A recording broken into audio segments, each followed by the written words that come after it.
Welcome back to AM Northwest. If you need a dessert for a school potluck or maybe a baby or bridal shower, our next guest has the perfect recipe. We welcome back the author of La Pomme de Portland, Carrie Minns. Good to see you, Carrie. Thank you. I'm so glad to be here. Tell me about this cake and why do you think it's perfect for potlucks and that kind of thing? I love this because it's easy. It's not like a pie or something where really it's kind of nice if it's warm or it might get soggy from the fruit. Do you know what I mean? If it sits for a while. It's beautiful. It travels well. It lasts. It's great. And we have all these end of the school year parties for teachers and classrooms, and wedding showers are coming up, and bridal showers, and all that kind of stuff. So it's really good. And what is it called? So it's a cherry and almond cake. Okay. And it's so easy to make. I'd say the only thing that you're going to have to do is take out your food processor, which for me sometimes can be like, I don't want to clean that food processor. But it's worth it because you're going to take whole almonds and you're going to roast them in a 350-degree oven for about 8 to 10 minutes, and then you're going to finely grind them in the food processor. Okay, you want me to put it in this bowl? So that's 3/4 cup finely ground roasted almonds. And then we're going to mix in 1.25 cups of flour. Okay. And then a teaspoon of baking powder and a 1/2 teaspoon of salt. Okay.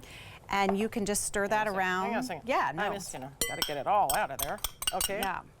Okay. And you can just stir that around. Yes, ma'am. And while you're doing that, I'm going to get our wet ingredients ready. So we've got 4 eggs that we're going to break into here. Oh, those eggs look great. Yeah. Oh, I love this. This is one of those, the chickens are all free range and everything, and it makes a huge difference with Did you need this? Yes. Okay. And so we're going to have 4 eggs and a cup of sugar, which I like. It does have a cup, but I mean, I've had recipes. Do you want to do that? No, you go ahead. Okay, yeah. I don't want to splatter all over you.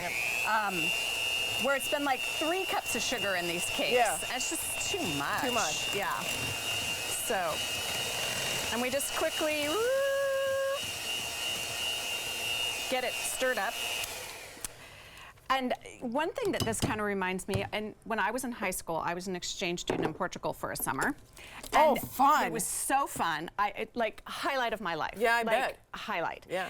And then we're going to add a 1.5 stick. Melted butter. 1.5 stick. And then a 1/3 cup of milk. And then a 1/4 teaspoon of almond extract. Okay. But what I was going to say is they had their 3 meals a day, but they had a 4th meal that happened right around 4 o'clock, and I'm probably going to pronounce it wrong for people that speak Portuguese for real, but it's called lanche, something of that nature, and it was all of these cakes and teas, and I looked forward to lanche every day.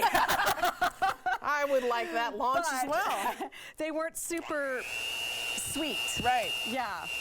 So it was mostly nuts and dried fruit.